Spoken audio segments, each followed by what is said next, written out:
Modelos log lineares. Eu comecei na semana passada, né? A gente falou de modelo de regressão, um MLG Poisson para modelagem de taxas, e muita gente nem chama MLG Poisson de modelos lineares generalizados Poisson. As pessoas não fazem isso. Muitas pessoas chamam tudo de modelos log lineares, tá? Por que esse nome? São modelos que usam função de ligação logarítmica e modelos onde a variável resposta é Poisson, tá?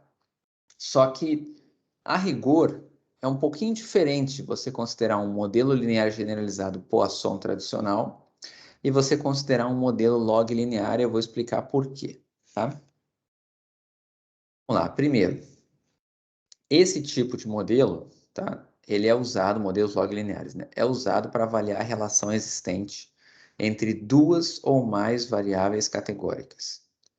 Aqui tem uma diferença em relação aos modelos que a gente estava vendo antes, porque aqui a gente não tem essa ideia de variável resposta. Você até tem, assim, indiretamente, mas você não é obrigado a ter uma variável resposta. Aqui a gente só está preocupado a gente está preocupado em descobrir se existe relação entre as variáveis envolvidas numa tabela de contingência. A gente não quer saber exatamente o efeito de uma variável na outra. A gente só quer saber assim, essas variáveis têm relação ou não têm relação, tá? Então, na prática, o que é a nossa variável resposta? São todas as frequências que formam a tabela de contingência, aquelas frequências que ficam ali no meio nas células. Elas são a nossa variável resposta, e as variáveis explicativas são as que estão na linha, na coluna, ou se você tiver uma tabela de contingência que tenha 4, 5 variáveis, você vai ter várias nas linhas, várias nas colunas.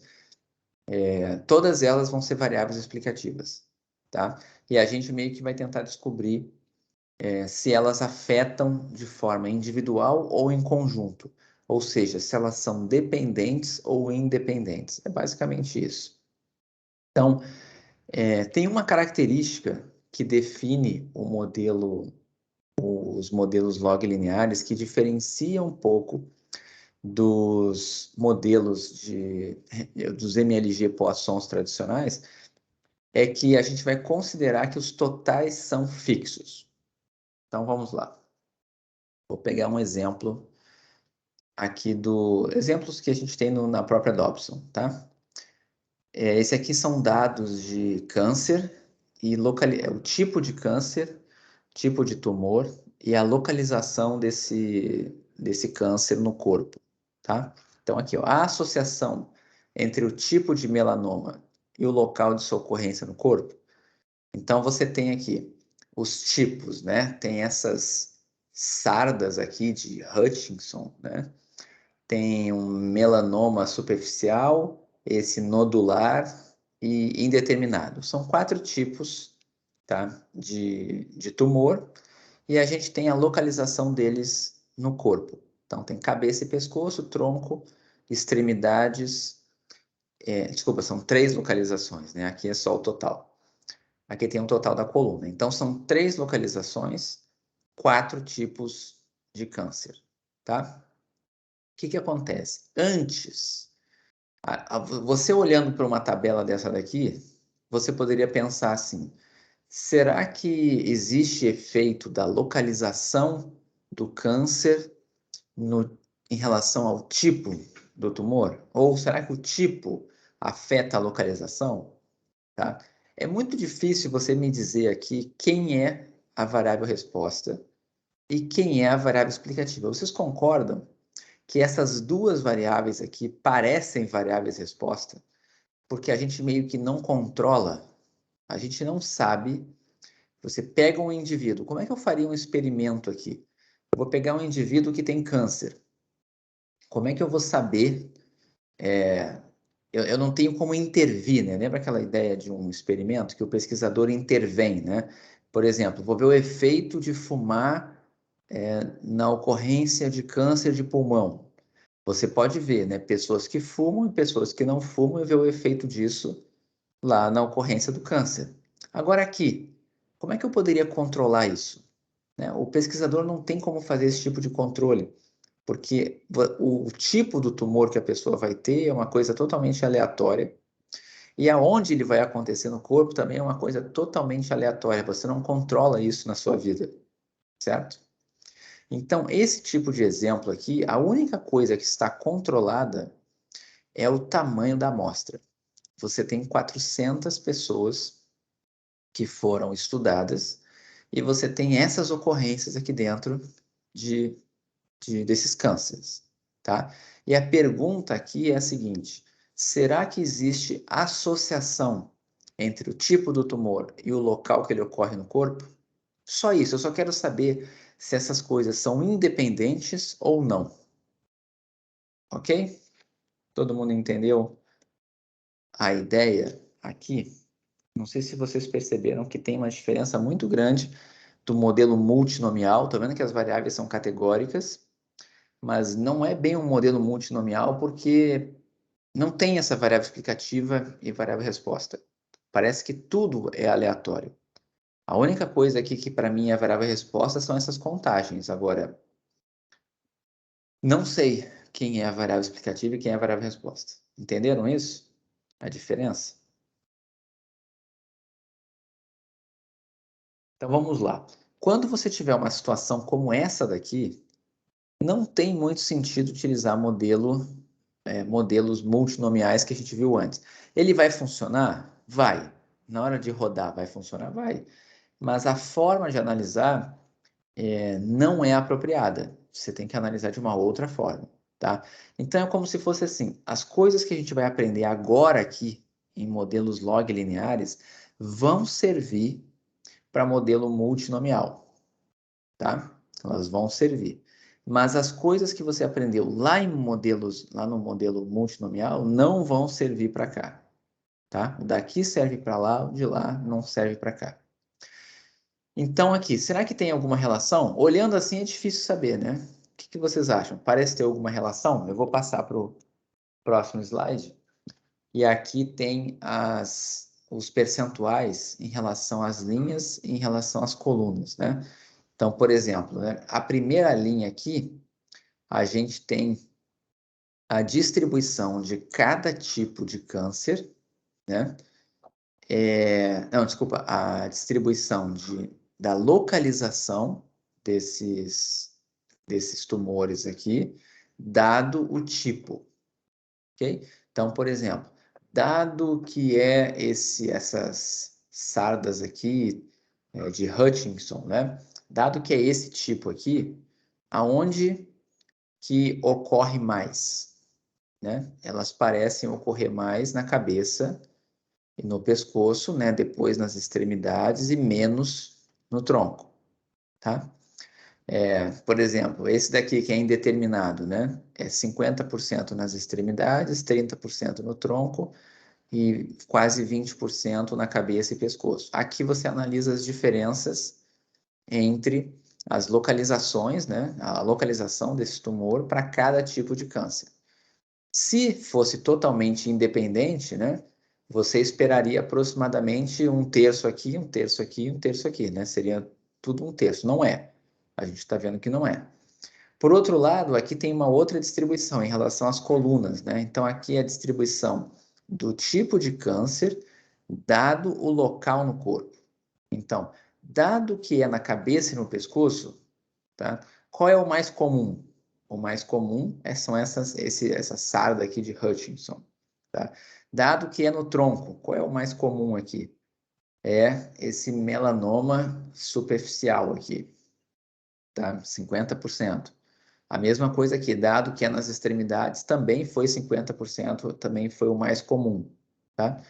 O que importa é, o que vocês acham? Parece ser independente? Essas distribuições aqui, né? A distribuição da localização no corpo e do tipo de tumor parece ser independente ou parece ter alguma relação entre essas ocorrências aqui, entre essas variáveis? O que vocês acham? Só com base na intuição, olhando para cá assim, com base nesses números que estão aqui, dá para dizer que algum desses tumores acontece mais em algum lugar do que em outro? O que vocês acham?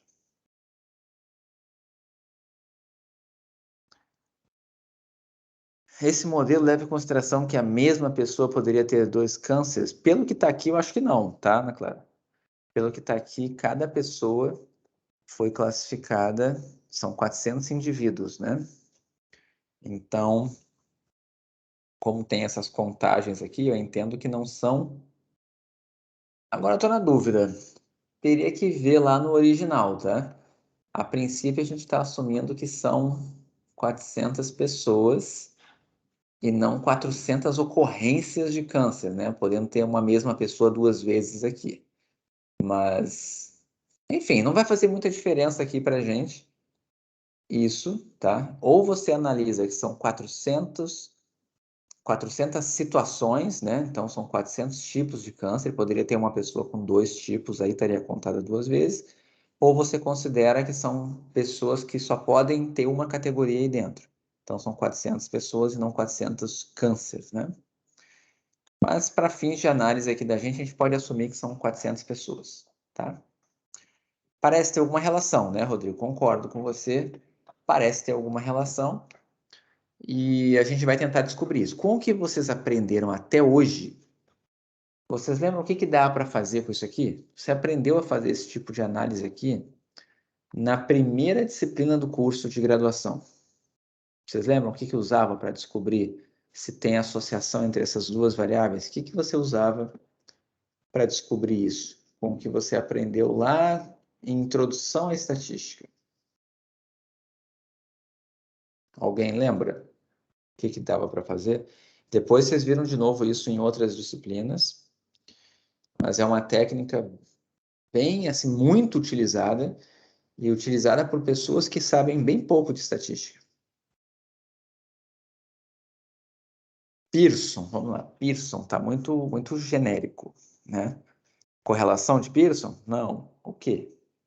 O que é que você fazia?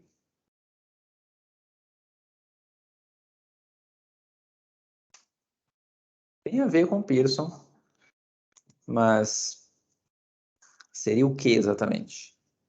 Você lembra?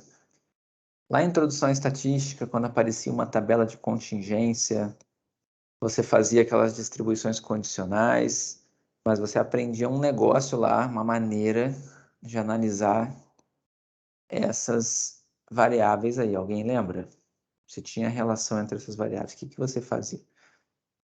Teste Q quadrado. Você também tinha uma estatística que era o coeficiente de contingência de Pearson, que nada mais era do que uma função da estatística de Q quadrado. Mas é isso mesmo, era o teste Q quadrado. Teste Q quadrado de independência. E aqui você poderia dizer para mim assim, professor, eu não preciso estudar MLG para saber analisar essa base aqui. Tá bom, essa daqui, essa tabela aqui, eu concordo com você, que daria para você analisar com teste Q quadrado. Então, o que você ia fazer? Teste Q quadrado de independência.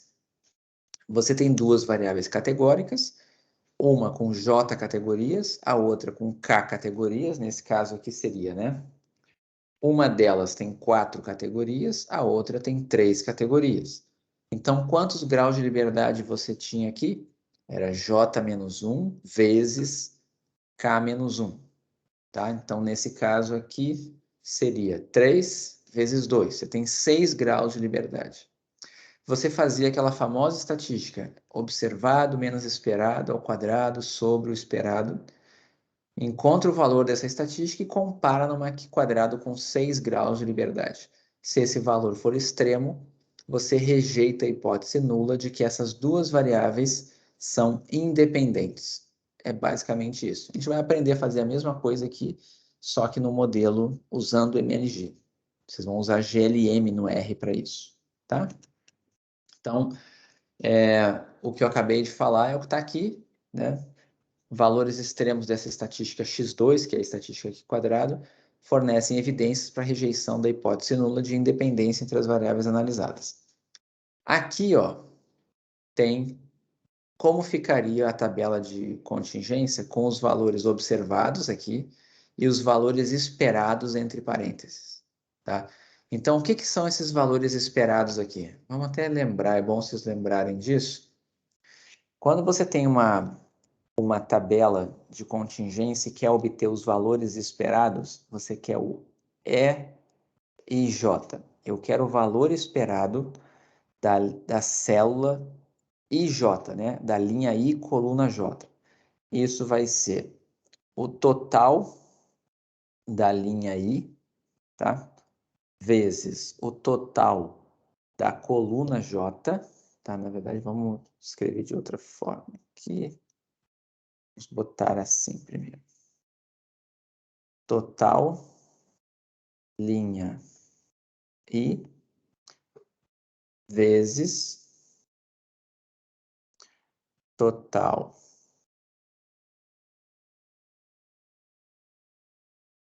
coluna J dividido pelo total geral. Essa fórmula aqui tem uma explicação, tá? Tem uma relação com probabilidade conjunta e probabilidade marginal, porque o que ela diz para a gente é o seguinte: se as duas variáveis são independentes, a distribuição conjunta tem que ser o produto das marginais. Então, é como se você pegasse as proporções das linhas e as proporções das colunas em cada categoria, fizesse o produto, tem que bater com a proporção que você tem no meio.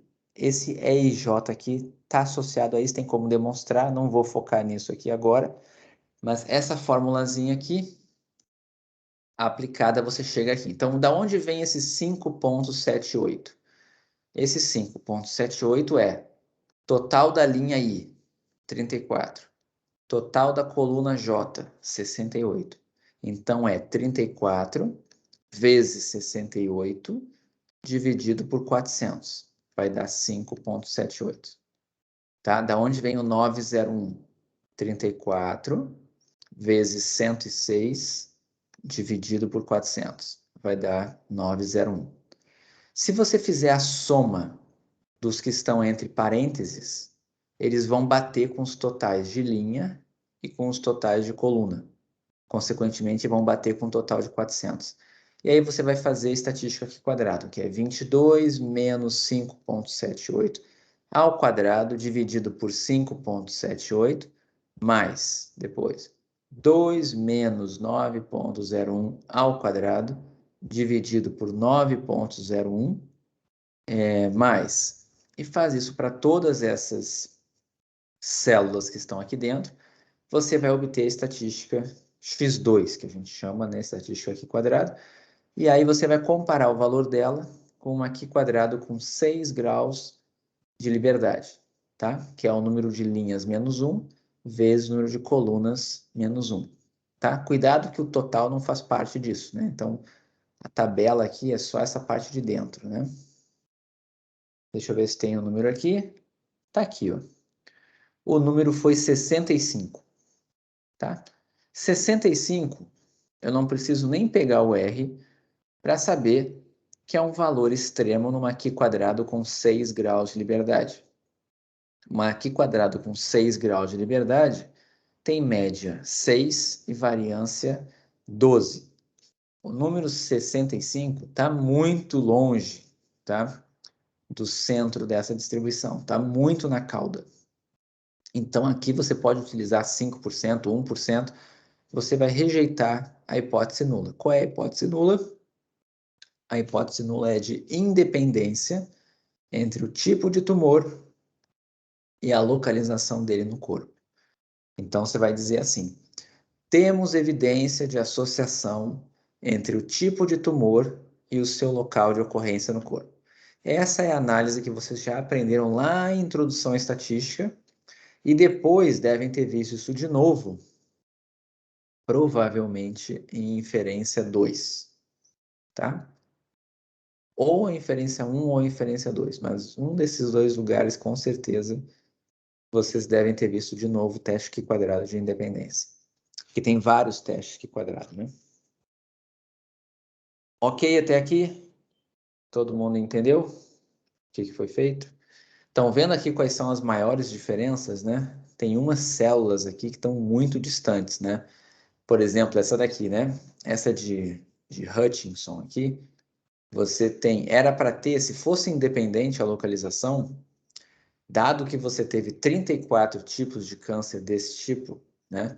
E teve 68 na cabeça e no pescoço, deveria ter tido só 5,78, ou seja, 6 aproximadamente no pescoço, se fosse independente, mas você teve 22. O que isso aqui está mostrando? Tem uma tendência desse tipo de câncer de acontecer no pescoço e na cabeça, tá? Não é coincidência, né? Ele é um tipo de sarda, né? Então ele deve acontecer muito nessa região do corpo, né? Por causa disso. Tem outros aqui que tem uma preferência por acontecer em outros lugares, né? Esse melanoma que se espalha de forma superficial, né? Não sei, superficial spreading melanoma. Ele tem aqui, né? Não ocorre tanto no rosto, tá? Era para ter 31 o valor esperado aqui das frequências, só teve 16, mas teve um pouquinho além do esperado no tronco e bastante, né? Além nas extremidades. Esse nodular aqui também, né? Você teve. Esse aqui foi o que ficou mais próximo, na verdade. Esse nodular aqui é o que está mais distribuído. Ó, 19 e 21 está perto. 33, 73, 70 está bem perto. E esse aqui indeterminado também não está tão longe. Aqui daria para se dizer que a principal contribuição para a gente dizer que tem dependência com a localização, esses tumores aqui, esse primeiro. Ele é que parece estar afetando muito a análise. Se a gente fizesse uma análise só com esses outros três aqui, talvez, não sei se a gente rejeitaria. Teria que fazer o teste aqui para confirmar, tá? Mas ok? Até aqui, por enquanto, não tem nada de MLG. Por enquanto, é uma análise tradicional. Vou mostrar como que faz isso aqui usando MLG agora, tá? Primeiro, eu vou falar de duas distribuições que estão por trás dessas contagens e depois a gente vai já começar a enxergar isso como modelo, tá? A gente vai ver tudo isso hoje.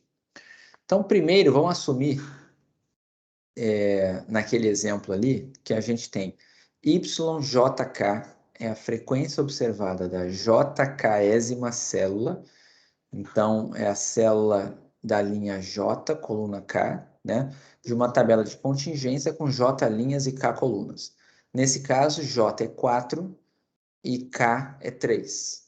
Tá?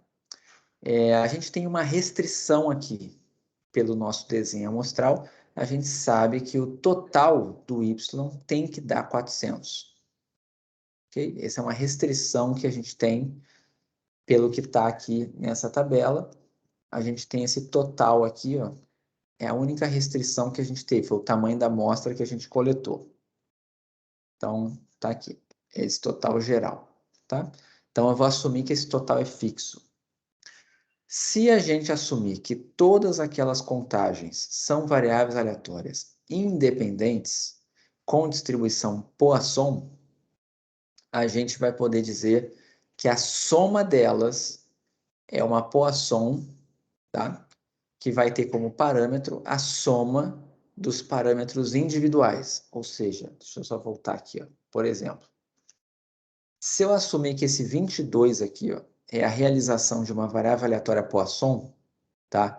Independente das demais, então o total dessa tabela aqui vai ser a soma de uma Poisson, essa primeira aqui, com outra Poisson que está aqui, com outra Poisson que está aqui.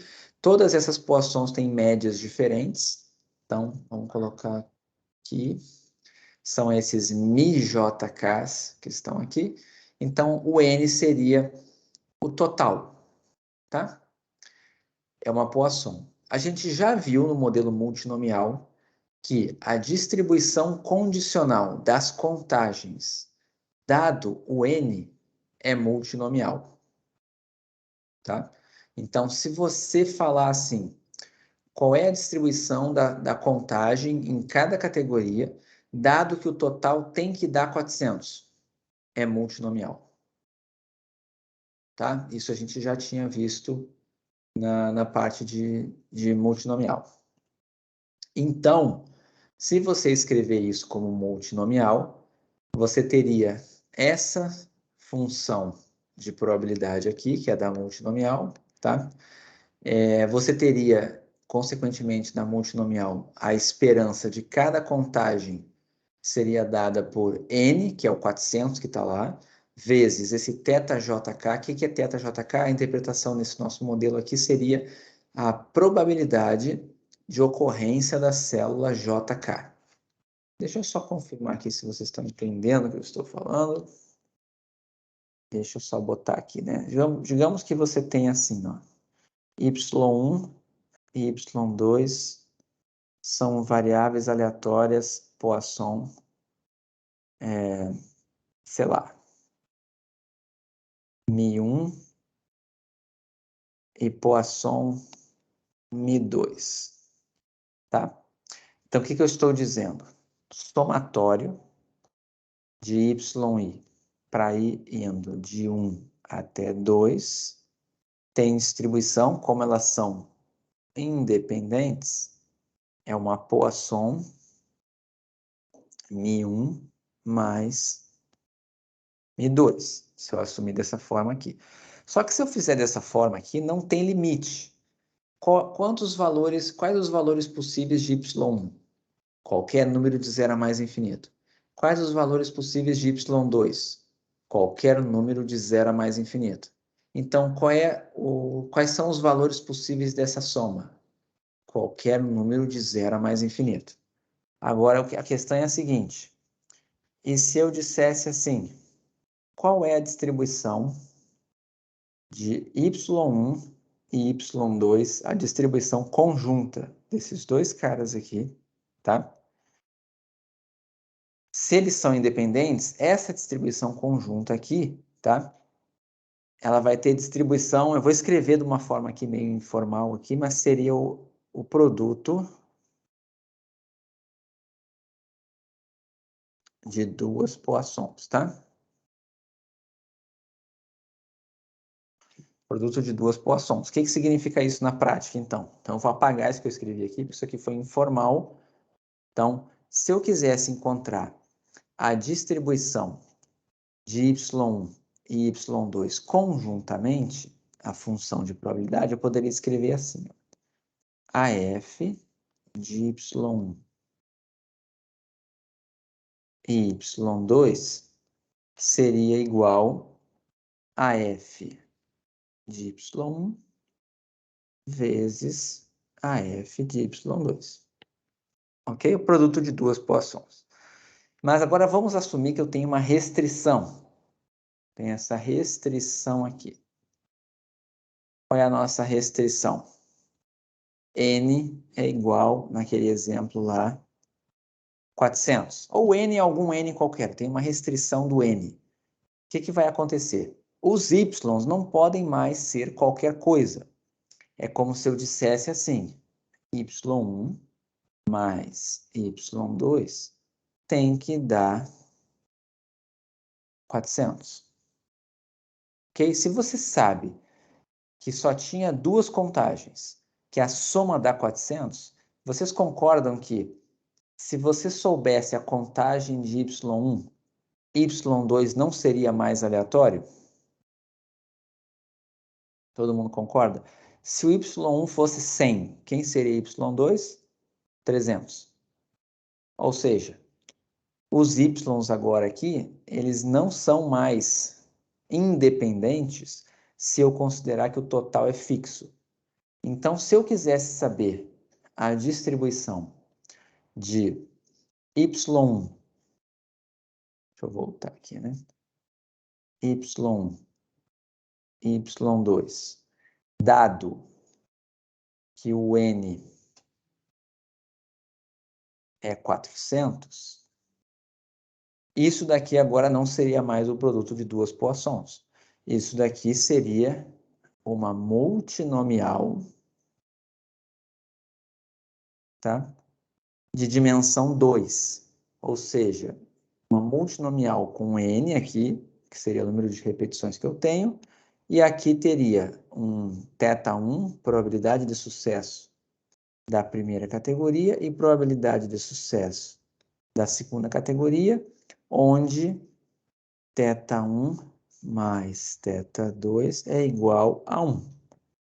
Só que isso aqui, ninguém vai escrever dessa forma. Por quê? Porque uma multinomial de dimensão 2 também é conhecida como outra distribuição. Vocês sabem qual é o caso da multinomial de dimensão 2? Que distribuição que dá? O caso da multinomial com dimensão 2, qual é a distribuição? Binomial, certo? Uma multinomial de dimensão 2 é uma binomial. Então, eu não precisaria modelar y1 e y2. Se eu falar que y1 e y2 é multinomial de dimensão 2, é a mesma coisa que dizer que y1, cadê? y1 tem distribuição binomial n θ, ou θ1, sei lá, como você quiser. Dá no mesmo. Fazer isso aqui, vou escrever assim, é equivalente. Tá? Então, quando você fixa o total de realizações, você vai cair na multinomial. Se fossem 3 categorias, uma multinomial com dimensão 3, tá? Então, voltando para cá, ó, isso aqui é exatamente a cara da multinomial. Lembra? Tem um n fatorial, embaixo cada categoria fatorial, e depois o produto daquelas probabilidades elevado à contagem, né? Se fosse o caso de só duas categorias, daria exatamente a função de probabilidade da binomial. Tá? E se você quisesse o valor esperado de qualquer uma das categorias, é só fazer n vezes a probabilidade. Então, aqui seria n vezes θjk. Então, é uma multinomial, tá? Que mais que importa aqui? Basicamente isso aqui. Só que como que você faria, então, para modelar isso aqui via um MLG? Então, olha só. Olhem como é que é a esperança. Estão vendo a esperança de YJK? Se você pegar qualquer contagem dessa multinomial aqui, ó, vamos pegar esse exemplo aqui, ó. Vamos olhar. Qual é o valor esperado de y1, tá? Nessa multinomial aqui. É n vezes θ1. Quem é o valor esperado de y2 numa multinomial? Vai ser n vezes θ2. Tá? Então, nesse exemplo que eu estou colocando aqui, eu teria assim, ó, esperança de yi seria n vezes θi. Ok? Numa multinomial fica mais ou menos assim. Então, isso daqui é a nossa média, é o nosso μi. Se eu estou em MLG, como é que a gente faria, né? A gente tem que usar uma função de ligação. Vamos usar a função de ligação logarítmica. Quem é logaritmo de μi? Logaritmo de μi vai ser logaritmo de n vezes θi. Certo? Consequentemente, isso aqui vai ser ln de n mais ln de θi. Ok? E aí eu poderia aqui colocar covariáveis ln de n mais x e linha beta. Poderia ficar essa cara aqui. Ok? Todo mundo conseguiu enxergar essa forma que eu estou fazendo aqui? Então, aqui o ln de mi. Tá? Isso numa multinomial de dimensão 2. Se fosse uma multinomial de dimensão 3, a única diferença é que eu teria y1, y2, y3. Tá? Se eu tiver uma tabela de contingência, eu vou ter y e j, a contagem da linha I, coluna J. Então, aqui vai ficar y e j, e aqui vai ficar θ e j. Mas dá no mesmo, o restante fica tudo igual. Estão entendendo mais ou menos o que eu estou fazendo? Isso, eu vi que vocês já binomial, né? Tá. Ok até aqui? Então vamos olhar o slide. Olha o que está lá no slide. Usando a função logarítmica como função de ligação, a gente vai ter o seguinte preditor linear. Exatamente a conta que eu fiz lá no quadro. Só que aqui, ó, não é mi. Por que não é mi? Porque eu não estou olhando só contagens de um vetor. Eu estou olhando as contagens de uma tabela de contingência. Então, eu não estou variando só a linha, né? Eu estou variando linha e coluna. Então, é mi e j, tá? Mas o que importa é que eu vou ter uma quantidade aqui de categorias que é k vezes k vezes, cadê aqui? J vezes k, tá? Porque está associada com uma tabela de contingência que tem j linhas e k colunas, tá? Então, vamos voltar para cá. Aqui. Então, cair nisso aqui. Como é que você interpreta esse θJK? Probabilidade de que uma observação ocorra na célula JK. Tá? E aí aqui é que vai vir a grande diferença para o que a gente estava fazendo no MLG Poisson. Lembra que a gente estava chamando esse negócio aqui de offset? Deixa eu botar em vermelhinho aqui, ó. Esse carinha aqui, ó, era o nosso offset, tá? Só que vocês estão vendo agora que ele não varia. Ele não tem índice I. Ele não tem índice I. É uma constante, certo? É só uma constante.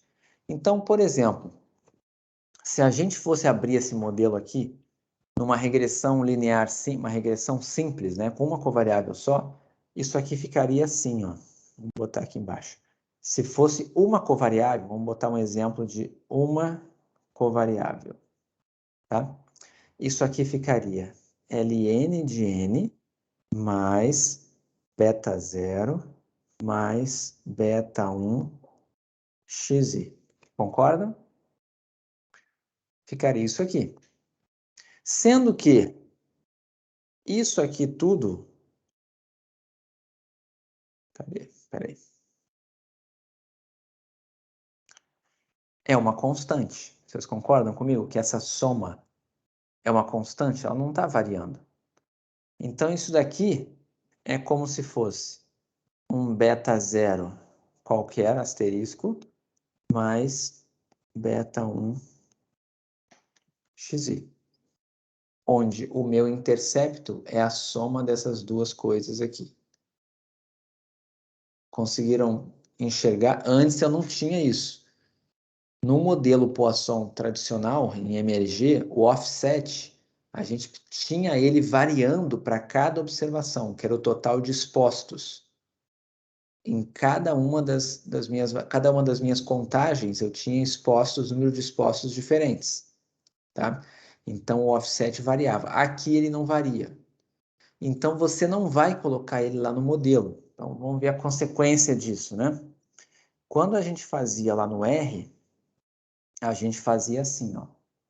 GLM, Y, X, e a gente botava aqui mais o offset. Tá? Por quê? Porque esse offset era uma variável com coeficiente 1. Com coeficiente igual a 1. Agora não é mais uma variável, ela já é uma constante. Então, ela vai estar incorporada no intercepto. Então, não vai ter isso aqui. Vai ser só y contra x.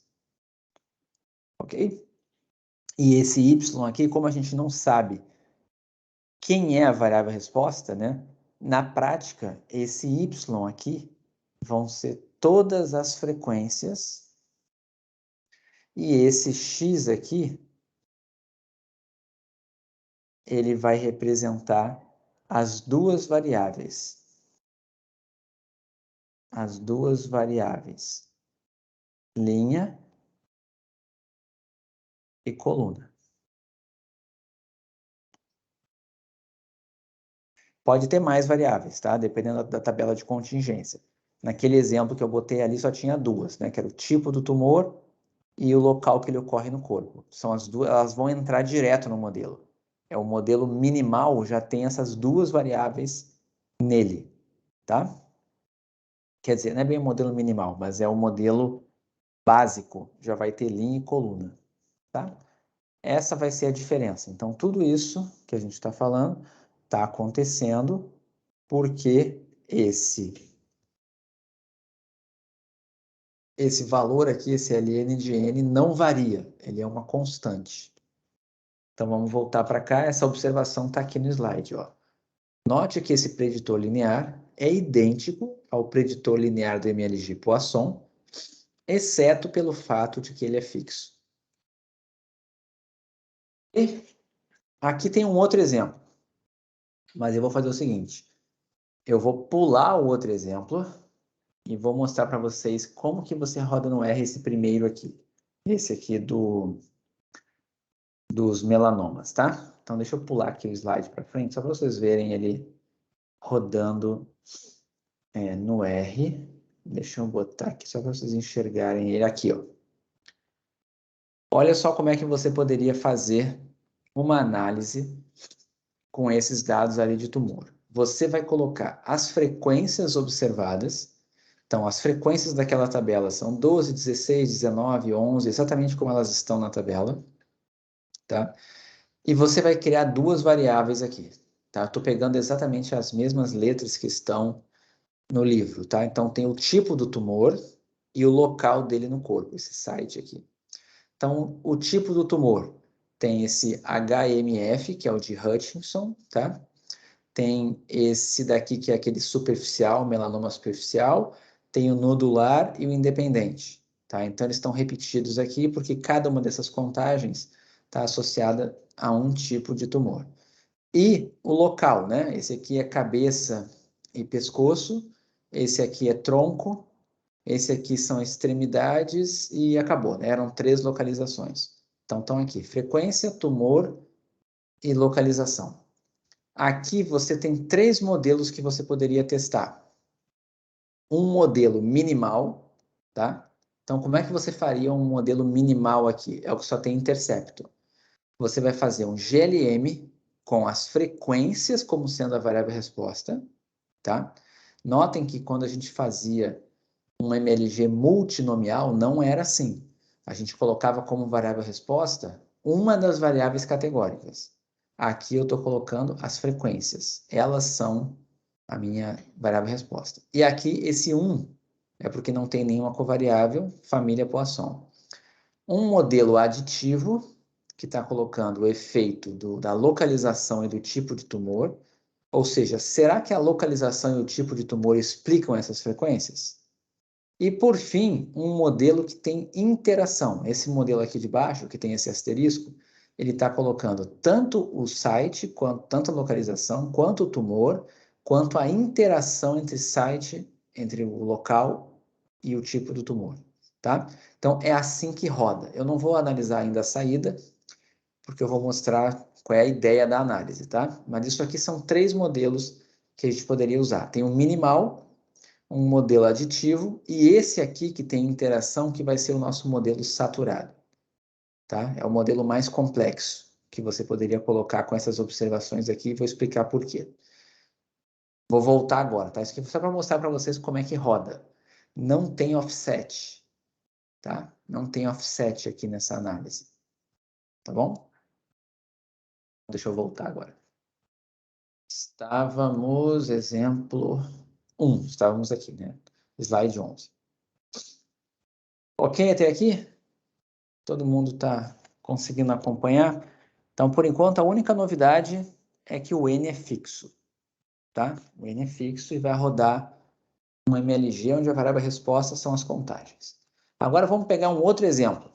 Olha esse exemplo 2 aqui. Quantas variáveis tem aqui? Quantas variáveis tem aqui? É local da úlcera e uso da aspirina em estudos de caso controle. Controle são pessoas de mesmo perfil etário socioeconômico.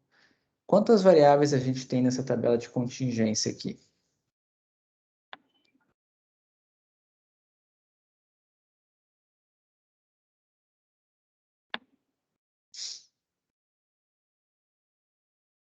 Duas? Quais seriam as duas?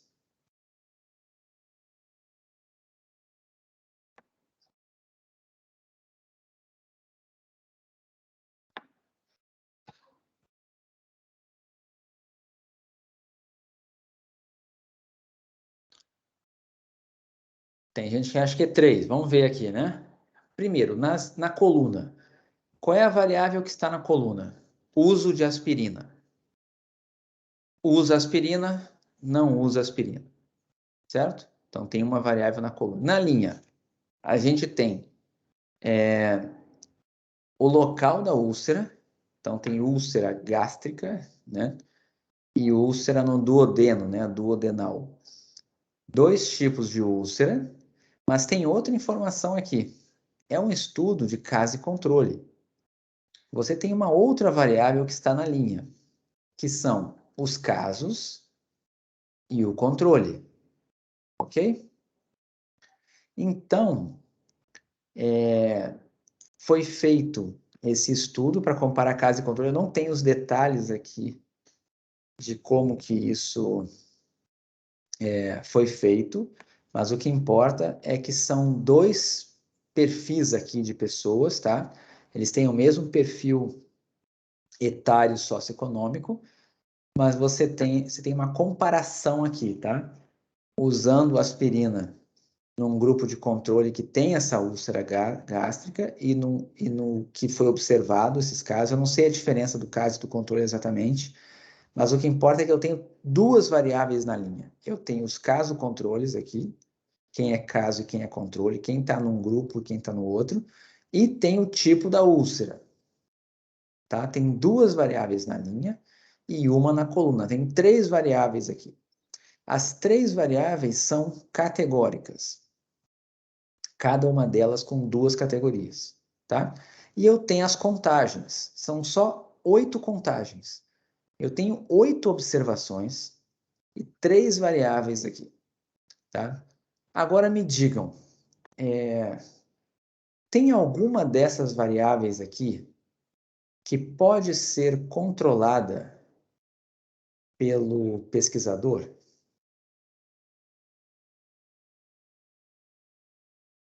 Será que ele consegue controlar alguma dessas variáveis? O que que foi decisão aqui, né? Que daria para a gente interferir nesse experimento? O pesquisador conseguiria controlar quem vai ficar no grupo de controle, quem vai ser caso? Quem vai ser caso e quem vai ser controle? Ele consegue controlar isso?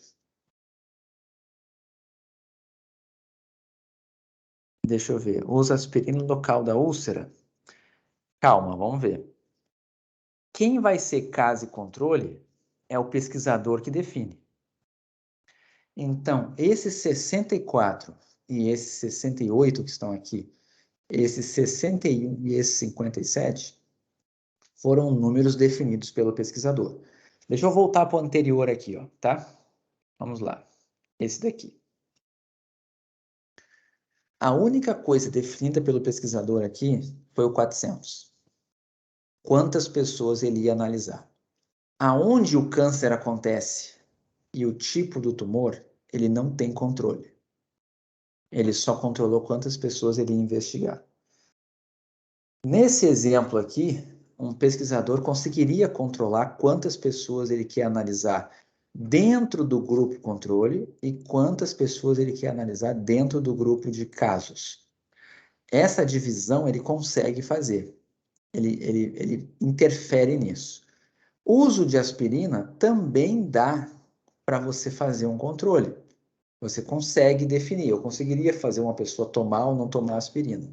Agora, aonde a úlcera vai aparecer dentro da pessoa, o local, a gente não tem controle. O pesquisador não tem esse controle. Então, aqui nesse caso, é um tipo de modelo onde a gente tem um total aqui de linha que é fixado, esse 68, o 64, o 61 e o 67 são fixados, certo? Então, eu tenho mais de um valor fixado. Vamos lembrar aqui, ó, nesse modelo que a gente viu aqui, ó, tá? Só tinha um número fixado, esse N aqui. Nesse daqui, se eu quiser controlar, falar assim, ó, o pesquisador controlou quem é casa e quem é controle, eu já tenho 4 valores fixados na minha tabela de contingência. Se eu quiser colocar também o controle do uso da aspirina, são mais 2 totais fixados. Mas o que importa aqui é a diferença para o caso anterior, que eu tenho mais de um valor fixado. Tá? Então, vamos ver esse tipo de situação, em que o pesquisador consegue controlar mais do que o total geral. Isso é subjetivo? É um pouco subjetivo. Cada problema vai ser analisado de uma forma diferente. Aqui eu poderia fingir e ignorar isso tudo, pegar o total geral e analisar igual fiz antes, no exemplo 1. E aí eu poderia descobrir se tem associação entre o local da úlcera, o uso da aspirina e a pessoa ser caso ou controle. Mas não tem muito sentido eu falar isso, né? A relação entre a pessoa ser caso e controle e o local da úlcera. Pô, ser caso ou controle, quem define é o pesquisador, não tem nada a ver com o local da úlcera, tá? Nesse caso aqui, o mais natural é você fixar esses quatro totais aqui, ó. Porque eu não estou interessado em estudar a relação de caso e controle com o resto. Eu só quero descobrir a relação entre uso de aspirina e úlcera gástrica. O caso e controle é apenas um controle que foi feito pelos médicos. Então, nesse exemplo aqui, o natural seria você fixar 4 totais, tá? Por mais que o pesquisador também consiga fixar esses totais de coluna, o natural aqui seriam esses 4, tá? Porque a gente não está interessado no caso e controle. Então vamos lá.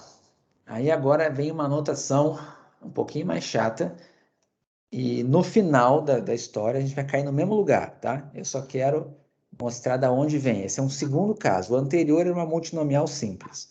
Agora aqui a gente vai ter mais de uma multinomial, tá? O que a gente vai ter, né? Vamos olhar aqui, por exemplo. Para quem é controle, tá? Dado que eu tenho 68 no total aqui, ó, eu tenho uma multinomial nessa coluna, que é o uso da aspirina para quem teve úlcera gástrica. Para esse 64 aqui, ó, eu tenho outra multinomial.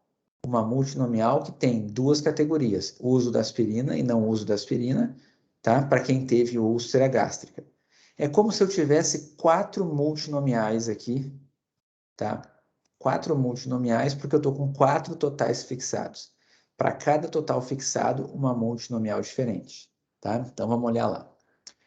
Temos 3 variáveis categóricas em análise, seja YJKL, a frequência observada.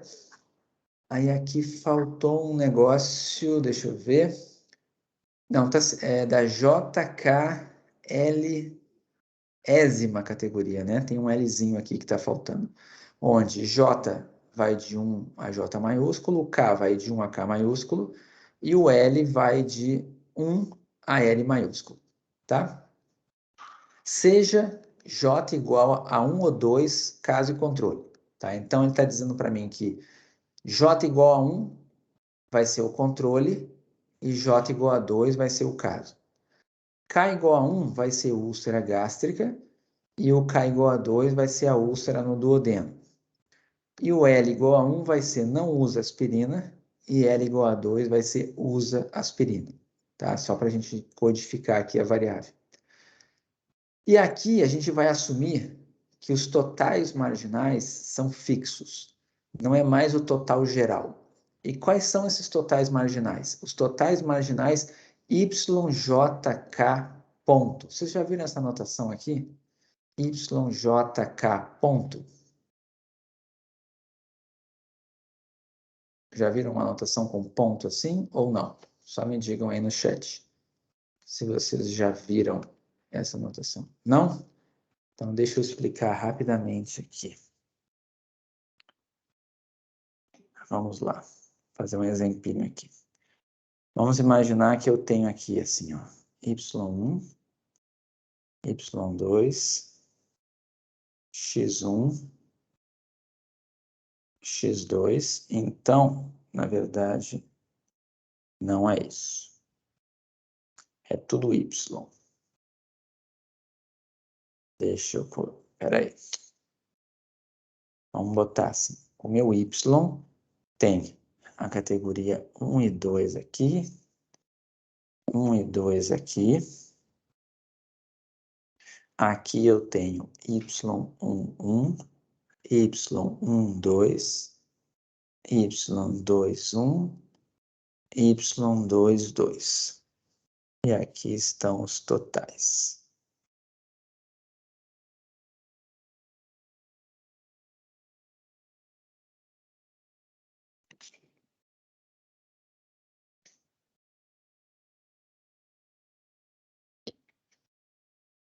Ok?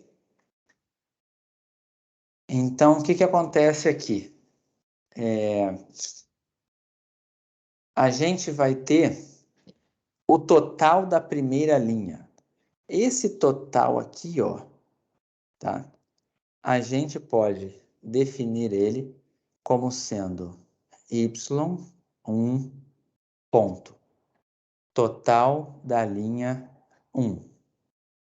O segundo vai ser y2 ponto, porque está variando a coluna, tá?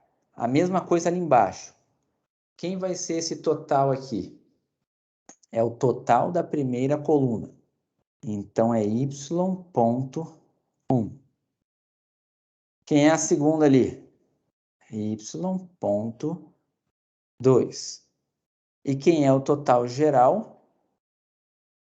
Y. Fez sentido isso aqui para vocês? Essa anotação?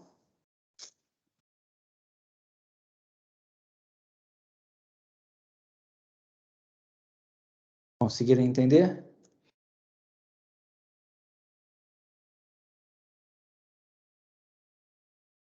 Então, vamos olhar agora essa tabela aqui.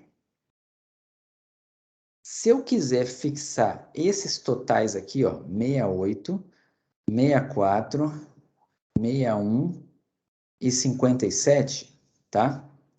É como se eu tivesse colocando um ponto, tá?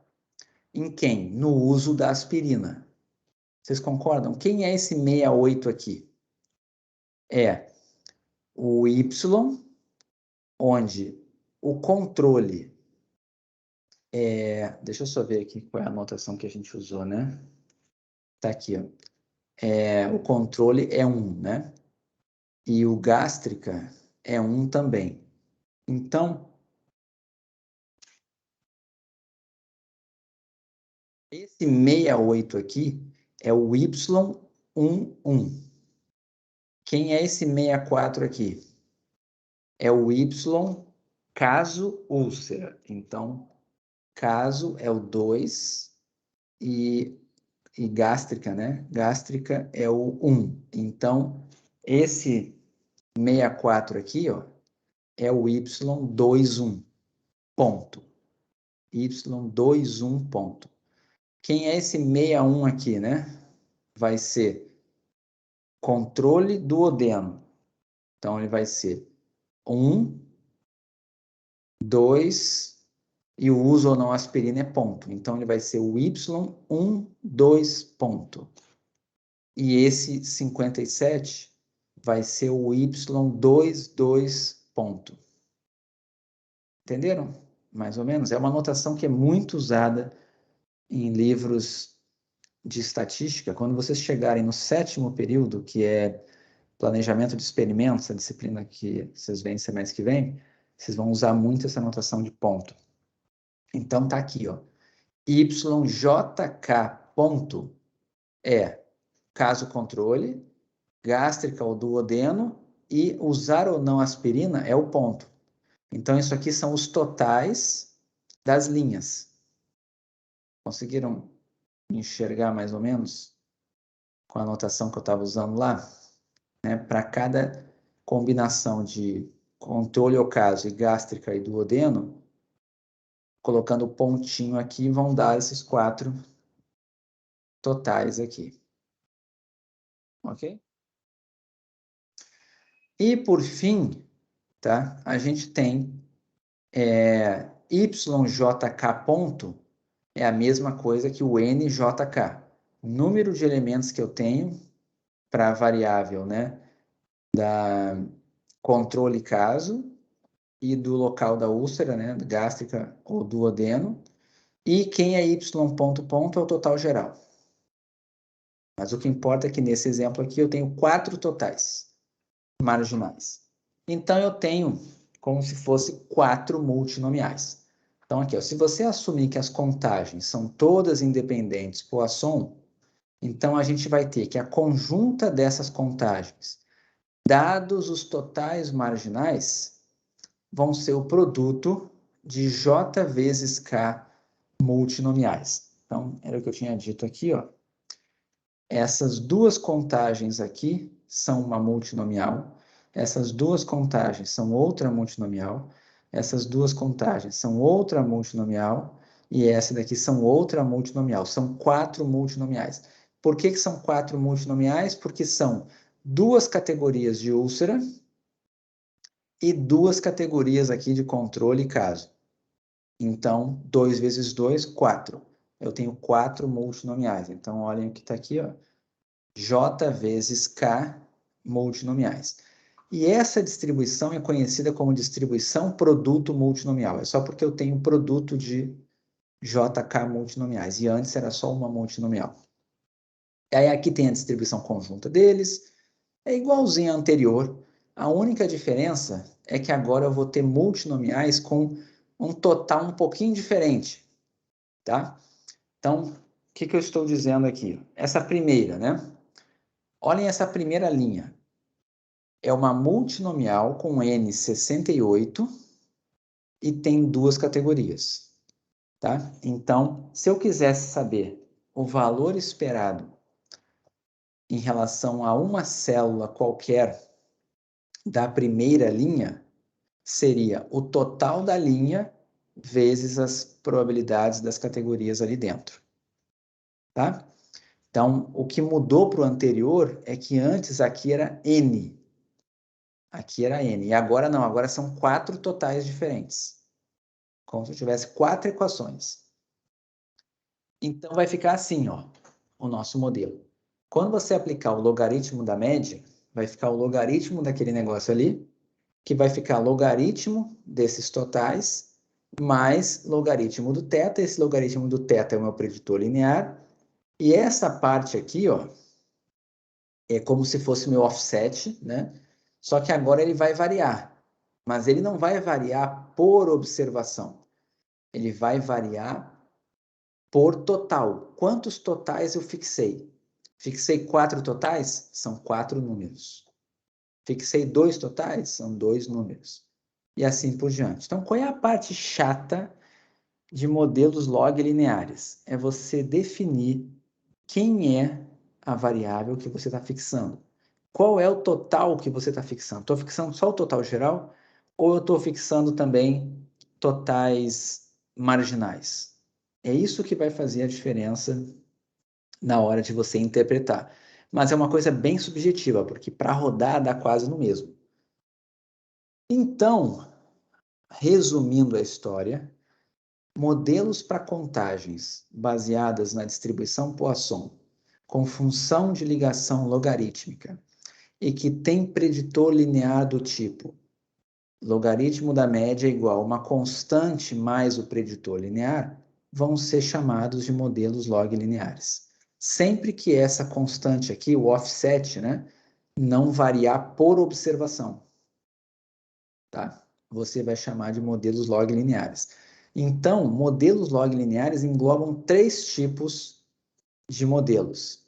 Eles englobam o modelo multinomial com total geral fixo, que foi o exemplo 1, um modelo multinomial que tem totais marginais fixos, que é o exemplo 2, e engloba também os modelos da Poisson sem offset. Qualquer modelo Poisson sem offset pode ser visto como modelo log linear, porque é como se você juntasse, como eu tinha dito aqui, ó, deixa eu voltar para cá. Aqui, ó. Se você tiver um modelo desse tipo aqui, ó, uma constante mais beta zero é a mesma coisa que um beta zero asterisco. Então, para um modelo Poisson que não tem offset, é a mesma coisa que um modelo log linear também. Se ele tiver offset, aí já muda um pouco a figura. Mas nesse caso aqui, qualquer modelo Poisson tradicional pode ser visto também como um modelo log linear. Então, o modelo log linear é muito amplo e as pessoas chamam de modelos log lineares, às vezes, tudo que envolve Poisson. Tudo. Envolveu Poisson é modelo log linear, tá? Mas a gente, em geral, aqui divide nesses dois casos, tá? Quando é para taxas, que foi o que a gente viu antes, e esse daqui, que a gente fixa totais. E aí, o que acontece?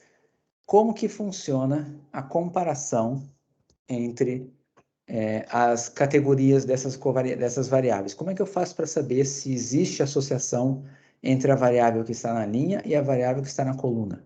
É basicamente a comparação de um modelo Poisson com interação e um modelo Poisson sem interação, tá? Por que isso aí? Tá? Porque se você tem variáveis categóricas que são independentes, a gente sabe que a probabilidade conjunta vai ser a probabilidade marginal de uma vezes a probabilidade marginal da outra, né? Então, deixa eu só lembrar lá de probabilidade 2, né? Vamos botar... Pode ser essa daqui mesmo. Vocês lembram lá de probabilidade 2? Se você tem duas variáveis, né? Uma na linha e uma na coluna. Como é que a gente fazia lá? Você tinha que olhar a probabilidade da linha, né? Da marginal da linha, e fazer o produto com essa daqui, da coluna, tinha que bater com a probabilidade conjunta que estava no meio, tá? A diferença é que ao invés de y, era p que a gente botava, né? Então, vamos fazer aqui um caso aqui, né? Se você tivesse assim, peraí, x1 e x2, né? Aí aqui era 0 e 1, 0 e 1. Lembram disso? Lá de probabilidade 2. Então, aqui você tinha a distribuição marginal de x, né? Aqui era o total. Aqui. O total. Então, você tinha aqui assim, né? Aqui era o P11, P12, tudo probabilidades. P21, P22, e aqui você teria o equivalente ao P1 ponto, P2 ponto, aqui seria o P.1 e aqui o P.2. O total dava 1, né? Era assim, que seria o P ponto ponto. A gente sabia que essa coluna aqui, que tinha os totais das linhas, era a distribuição marginal de x2. Essa daqui, essas de baixo aqui, eram os totais, representavam a distribuição marginal de x1. Como é que eu fazia para ver se elas eram independentes? Era só ver se o produto dessa probabilidade aqui vezes essa probabilidade aqui dava a do meio. Era basicamente isso que a gente tinha que fazer, certo? Então, se tinha que fazer isso, o produto dessas duas, tá? Dá ali no meio. Se isso fosse verdade, é a mesma coisa que dizer que P1 ponto vezes P.1 é igual a P11, certo? Só que se você aplicar o logaritmo dos dois lados, o que vai ficar aqui? Vai ficar ln de P1 ponto mais ln de P.1 igual a ln de P11. Ou seja, olhar se elas são independentes é a mesma coisa que olhar se a probabilidade conjunta é igual à soma das probabilidades marginais quando elas estão na escala logarítmica. Entenderam isso? Verificar isso aqui, que é a questão da independência, é a mesma coisa que verificar se isso aqui é verdade. Certo? Então, o que acontece? Se isso aqui for verdade, elas são independentes. Se isso daqui não for verdade, elas não são independentes. Todo mundo entendeu essa análise que eu estou fazendo aqui? Assim, independente. Colocando o diferente aqui, elas são dependentes. Conseguiram entender? Tá indo? Eu sei que é difícil, tá, gente? Mas é essa daqui a ideia.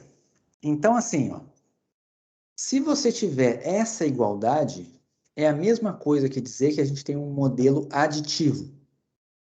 Ou seja, o logaritmo da probabilidade é a soma dos logaritmos individuais das probabilidades de cada uma das duas variáveis. Se você não tiver essa igualdade, é porque tem alguma outra coisa aqui envolvida. Não é somente essa soma, tem alguma outra coisa. Então, olha só como é que a gente faz isso aqui em MLG. Como eu falei, ó, se as duas variáveis categóricas são independentes, a probabilidade conjunta é o produto das duas marginais. Então, olha o que a gente vai fazer. A gente vai comparar dois modelos. A gente vai comparar um modelo onde esse ln de θjk abre em duas, nessa soma aqui, ó, θj ponto e θ ponto k, ou seja, os totais marginais, e um caso em que isso não é verdade, em que não dá para abrir na soma, tá? Que vai ser o caso que tem interação, que é esse de cima aqui, ó. Esse daqui, se eu falar que não pode abrir numa soma, é porque eu estou dizendo que a probabilidade está variando e não é simplesmente o produto dos dois totais marginais. Ela vai variar dentro da célula. É como se eu estivesse dizendo assim, não dá para modelar essas 4 probabilidades aqui dentro simplesmente como produto de totais da linha e da coluna. Não dá. Eu tenho que modelar eles individualmente. Não dá para decompor numa soma. Se eu falar que não dá para decompor numa soma, é a mesma coisa que dizer que tem interação. Tem interação entre x1 e x2. Tem dependência entre elas. Então, o importante aqui é associar que interação vai ser equivalente a dependência. Então, modelos log lineares basicamente estão calcados, vamos dizer assim, nessa suposição aqui. Sempre que você tiver interação significativa, é porque uma variável afeta a outra. Eu tenho dependência. Se você não tiver interação, então uma variável não afeta na outra. Você vai cair nesse caso aqui, ó. Modelo aditivo. As probabilidades conjuntas são a soma das probabilidades marginais, porque na escala do log é a mesma coisa que escrever isso aqui, ó. Probabilidade conjunta é o produto das duas probabilidades marginais, que é a independência. Tá claro aqui? Independência não tem interação. Dependência é quando você vai ter interação. Por quê? Porque não vai ter essa igualdade aqui, vai ter uma coisa a mais. Entenderam mais ou menos a ideia? Espero que sim. Essa que é a grande questão aqui de modelos log lineares. Então, tá aqui. Você vai ter esse total que está fixado, mais esse ln de θ, e esse ln de θ, se você assumir independência, não tem interação. A gente vai chamar isso aqui de efeito aditivo. Quando você aprender análise de variância, não sei se você aprendeu essa notação em modelos lineares, mas com certeza em planejamento de experimentos você vai usar essa notação aqui, tá? Isso aqui são dois modelos diferentes. O de baixo é um modelo aditivo, que tem efeito de uma variável, efeito da outra, efeitos independentes aqui dessas duas, e a de cima é quando tem interação. Você tem o efeito de uma variável, o efeito da outra e a interação das duas. É a notação que a gente costuma usar para interação em modelos lineares. Análise de variância, né? Eu não sei se vocês viram essa notação aqui, mas às vezes ajuda para você definir qual iteração você vai colocar no modelo, tá? Então, quem é o nosso modelo minimal? O modelo minimal vai ser um modelo que tem ln mais ln de θ, ou seja, constante mais constante dá uma constante. É a mesma coisa que fazer logaritmo de μjk igual a μ. Esse vai ser o nosso modelo que só tinha uma única restrição, que era o total geral. Tá? Vai ser o nosso modelo minimal. E aí agora eu vou mostrar no R, tá? o exemplo 1. E deixa eu dar uma olhadinha aqui rapidinho, se dá tempo de... Acho que o 2 vai ficar muita coisa para hoje. Não sei, vamos ver se dá tempo. Vamos fazer o modelo 1. Então, finalizado essa parte aqui, o que vocês têm que guardar na cabeça é o que está aqui, ó, tá? É a restrição de totais mais o preditor linear na probabilidade.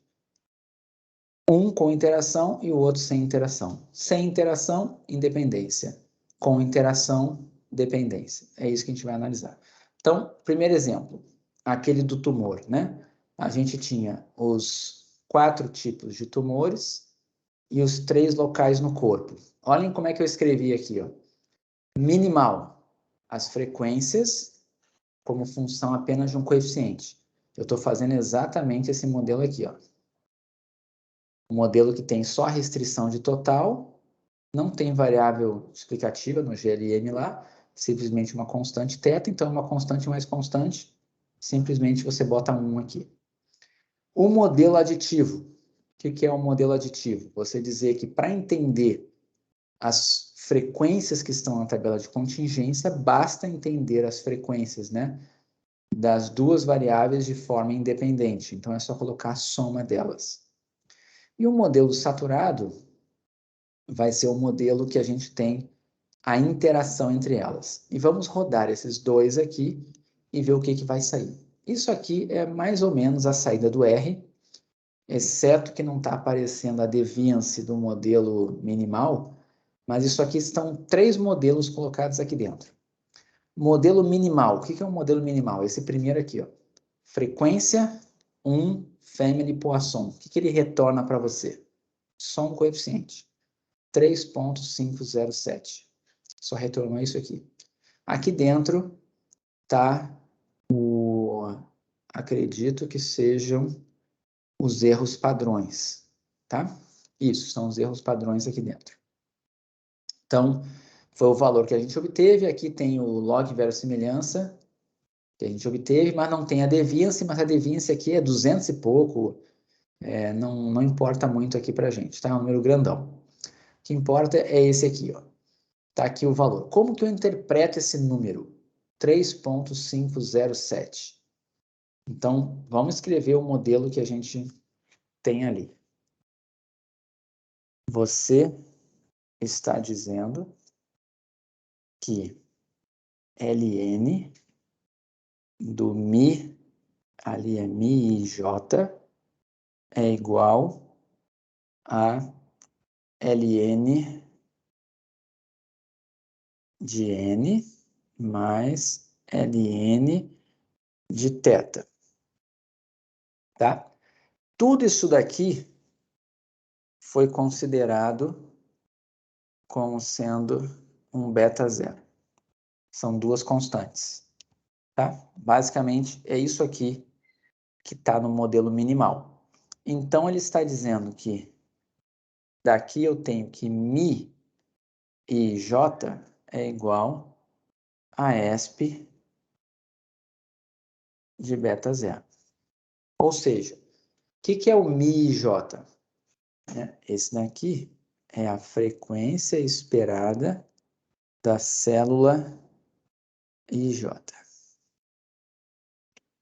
Então, o que esse modelo está me dizendo? Se você aplicar o exponencial aqui, ó, tá no próximo slide, ó, exponencial de 3,507 deu 33,35. Esse modelo, então, está dizendo para a gente que todas as frequências esperadas, esse modelo está estimando que são iguais a 33,35. Só isso. É a frequência esperada. Então, como é que interpreta? 33,35 é a frequência esperada para qualquer combinação de tipo e local do melanoma entre 400 pacientes. Tá? Todo mundo conseguiu entender? É como se fosse assim, é uma estimativa média que eu tenho, né? Então, vamos botar aqui, deixa eu botar lá no comecinho, pegar os dados. Aqui, ó. É como se ele dissesse assim, em média, se eu tivesse 400 pacientes, quantos que eu teria com um melanoma do tipo nodular na cabeça ou pescoço? 33. Quantos que eu esperaria ter no tronco do tipo Hutchinson? 33. Esse modelo só sabe fazer isso, prever um valor para cada uma das categorias. Ele chutaria isso em média para qualquer uma que eu botasse aqui, ele chutaria esse 33. Todo mundo entendeu isso? Se só tivesse essa restrição. Cadê? Aqui, né? Vou voltar para lá. 33. Como é que fica o modelo aditivo?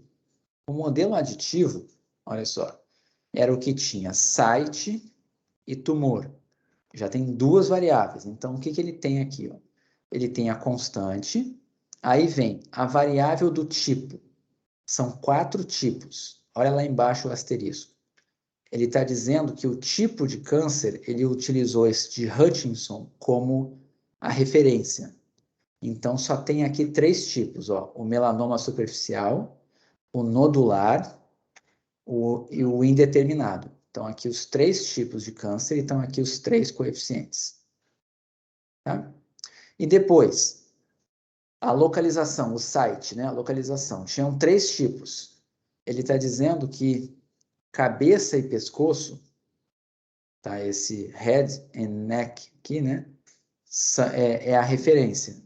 Então, as outras duas, que é tronco e extremidades, tem coeficientes. Então, estão aqui os coeficientes. Ó, teve 1, 2, 3, 4, 5, 6 parâmetros esse modelo. Aí aqui ó, já tem o valor da estatística aqui quadrado, 65, e o valor da deviance, 51,79. Tá? Esse modelo aqui, como é que você interpreta esses coeficientes aqui? Na verdade, você vai ter que escolher uma categoria, né? Então, por exemplo, qual é... Olha só, esse aqui, por exemplo. Se você fizesse exponencial de 1,754, que é esse aqui, ó. Exponencial de 1,754. O que representa esse aqui? É quando o tipo do câncer é a referência. Quem é a referência do tipo do câncer? É o de Hutchinson. Quando a localização é a de referência, que é cabeça e pescoço, né? Então, esse 1,754 Se você aplicar o exponencial dele, é a frequência esperada de casos daquele câncer do tipo de Hutchinson na cabeça ou pescoço entre 400 pacientes. Você esperaria 5,78. Certo? Conseguiram entender esse número? E outros números, né? Deixa eu pegar aqui numa outra aqui, ó. Qual a frequência esperada de tumores indeterminados nas extremidades entre 400 pacientes? Então, vamos olhar lá. Vamos pensar. Tumor indeterminado, qual é a categoria? Tumor indeterminado, esse é o coeficiente, 0,499. Nas extremidades, o coeficiente é 1,2. Então, qual é a frequência esperada? Vai ser intercepto mais categoria independente mais categoria extremidade. Vai ser 1,754 mais 0,499 mais 1,201, aplicando o exponencial. Então, cai aqui, ó. Essa soma deu 3164. Então, 3164 é a frequência esperada de tumores indeterminados nas extremidades entre 400 pacientes, pelo modelo aditivo. Se fosse no modelo minimal, é tudo 33, sempre 33. Conseguiram entender? Então, esse modelo aqui, ó, ele me dá qualquer frequência esperada para combinações de categorias. E percebam que esses números, olha quanto é que deu. Na categoria de referência, deu 578. Nessa categoria, deu 3164. Vamos olhar quanto é que estava dando a estatística de Q quadrado? Cadê aqui, ó? Onde que estava? Aqui, ó. Lembra da primeira, ó? Quanto que eu esperaria na cabeça e pescoço de Hutchinson? 578. Quanto que eu esperaria indeterminado nas extremidades? 3164. Ou seja, está batendo exatamente com o teste Q quadrado que vocês aprenderam lá em Introdução à Estatística. Essas frequências esperadas aqui são as que estão sendo reproduzidas por esse modelo aqui, ó. GLM, frequência, site mais tumor. Estão dando esses coeficientes aqui, que vão estar associados com as frequências esperadas que seriam usando aqui quadrado. Tá? E por fim, como que fica o modelo saturado? O modelo saturado, você vai colocar agora todas as interações entre site e tumor. Então, você vai ter que ter a interação entre melanoma superficial e tronco, melanoma superficial e extremidades, nodular e tronco, nodular e extremidades, indeterminado e tronco, indeterminado e extremidades. Apareceram aqui mais seis parâmetros. Então, quantos parâmetros tem no total aqui? Tem exatamente 12 parâmetros. Quantas observações a gente tinha? 12. Não tem nenhum grau de liberdade. Eu estou com um modelo saturado. Esse modelo aqui consegue replicar os dados. Esse modelo tem deviance 0. Tá? Por isso que ele foi chamado de saturado. Porque ele tem o número de parâmetros igual ao número de observações, nesse caso. Tá? Mas agora vamos pensar, como é que seria nesse caso aqui, agora, para a gente interpretar os coeficientes, né? Olha só. Como é que eu encontraria a frequência esperada de câncer do tipo Hutchinson na cabeça e pescoço entre 400 pacientes? É o intercepto, ó, exponencial de 3,091. Quanto que dá isso? 22. Só que 22 é exatamente igual à primeira observação. Por que isso? Esse modelo saturado ele consegue replicar os dados. Todos os valores que ele vai dar para você vão ser iguaizinhos aos dados, como se não tivesse resíduo, ele acerta tudo, tá? Então, deu 22. Aquele outro que a gente viu, né? Qual a frequência esperada de tumores indeterminados nas extremidades entre 400 pacientes? Então, vamos tentar olhar aqui nesse modelo como é que fica. Vai ser intercepto mais, né? Vai ser indeterminado, tem que entrar o menos 0,693. Nas extremidades, tem que entrar o menos 0,788. E tem que entrar a interação. Que é a interação? Que é indeterminado com extremidades. É esse 1,723. Então, vão entrar 4 coeficientes. E eles estão aqui, ó. 3,091, menos 693, menos 0,693, menos 0,788, mais 1,723 e aplicando o exponencial. Quanto que deu isso? 28. Vamos só confirmar lá na tabela, para a gente enxergar esses números, né? Tá aqui, ó. Indeterminado, com extremidades, exatamente 28. Tá?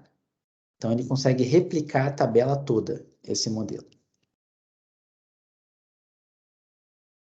Conseguiram entender a relação dos 3 modelos?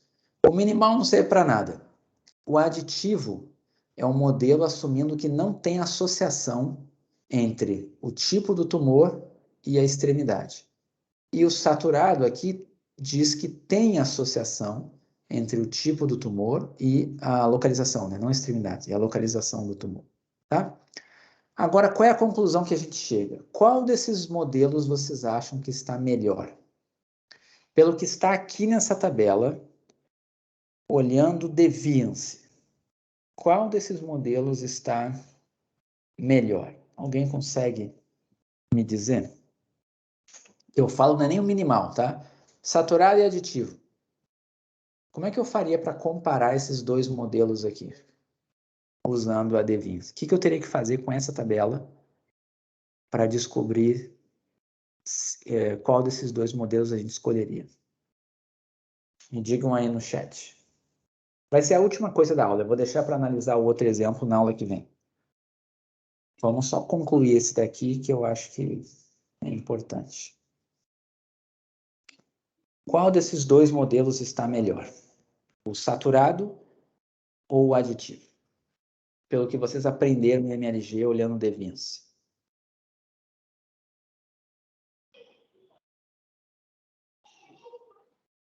Se alguém escreveu alguma coisa. O Rodrigo está escolhendo o saturado. Pelo teste da diferença da deviance. Então, faça para mim o teste, se você conseguir aí, e me diga qual seria o p-valor e a conclusão do teste. Qual é o teste, né? Qual é a hipótese nula? E se você está me dizendo que ficaria com saturado, então você fez o quê? Você rejeitou H0, não rejeitou H0? O que foi que você fez?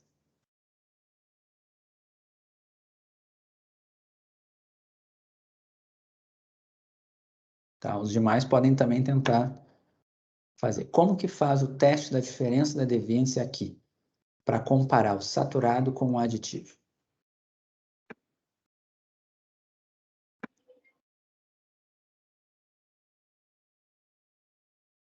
O que você teria que fazer?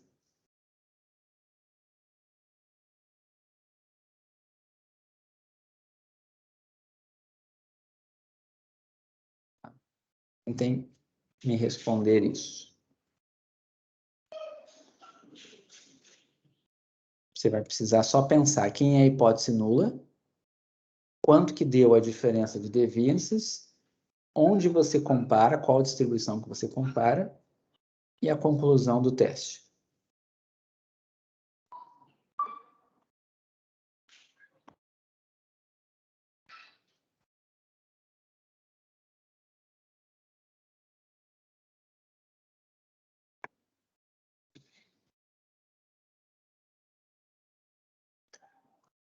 Vamos lá.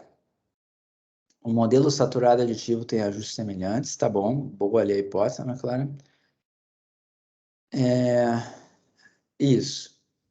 Comparar a diferença, né? Por que a diferença foi 51? Porque você está fazendo a diferença da deviance do modelo mais simples menos a deviance do modelo mais complexo. Vai ficar 51,795 menos 0, vai dar 51,795. Então, a diferença das deviances deu exatamente a deviance do modelo aditivo. E você vai comparar numa Q quadrado com quantos graus de liberdade? É a diferença do número de parâmetros. Esse tem 12. Esse tem 6. Então, é numa Q quadrado com 6 graus de liberdade. Será que 51 é um número extremo numa Q quadrado com 6 graus de liberdade? É isso que vocês estão escrevendo ali, que o Rodrigo escreveu e que a Ana Clara também escreveu, tem um p-valor quase zero. Então, qual é a conclusão? Rejeitamos H0. Esses dois modelos não têm ajustes semelhantes. Se esses modelos não têm ajustes semelhantes, então qual modelo que você fica? Qual modelo que vocês ficariam aqui? Qual seria o melhor modelo?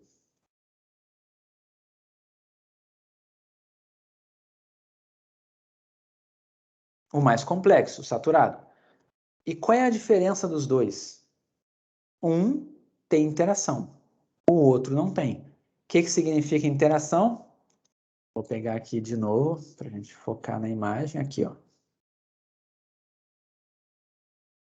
Interação é equivalente a dependência.